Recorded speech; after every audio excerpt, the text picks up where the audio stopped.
आजकाल डिजिटल युग आहे. कंटेंट, सोशल मीडिया, स्टार्टअप्स सर्व वेगाने बदलतंय. मग मराठी इथे मागे का राहावी? आजच्या काळात जेव्हा अनेक रेस्टॉरंट्स ग्लोबल होण्याच्या शर्यतीत आहेत, तेव्हा इथे मात्र प्रत्येक गोष्ट अभिमानाने सांगते, आम्ही मराठी आहोत. इथलं नाव फलक मराठीत, मेन्यू मराठीत, भिंतींवरतीही मराठी संस्कृतीची झलक. विशेष म्हणजे मराठी नसलेले ग्राहकसुद्धा या मराठी ब्रँडिंगवरती प्रेम करतात. कारण जेव्हा ब्रँड आपल्या मुळांशी प्रामाणिक राहतो, तेव्हा लोक त्याला दाद देतातच.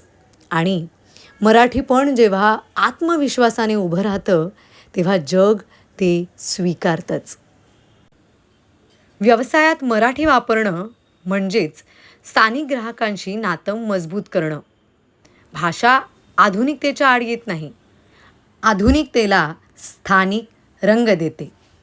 आज अनेक पालकांना वाटतं की त्यांची मुलं इंग्रजी शाळेत जावी, इंग्रजी बोलावं, कारण त्यांच्या मते इंग्रजी बोलल्यानेच ती पुढे जाते, इंग्रजीमुळेच ती सुपिरियर होती. पण तुम्ही हे दृश्य बघा. Today's lesson number 2, gravity. Mama, what is gravity? Gravity म्हणजे गुरुत्वाकर्षण.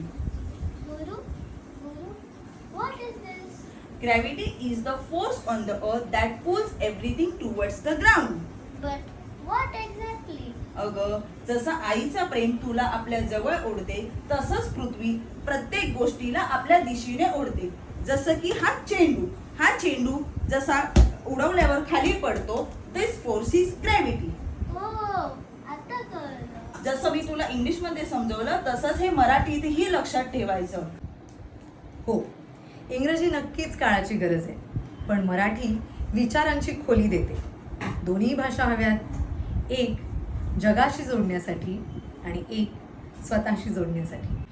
तर या मराठी भाषा गौरव दिनी मराठी भाषेचा अभिमान केवळ आपल्या शब्दांतून नाही, तर आपल्या कृतीतून जपूया.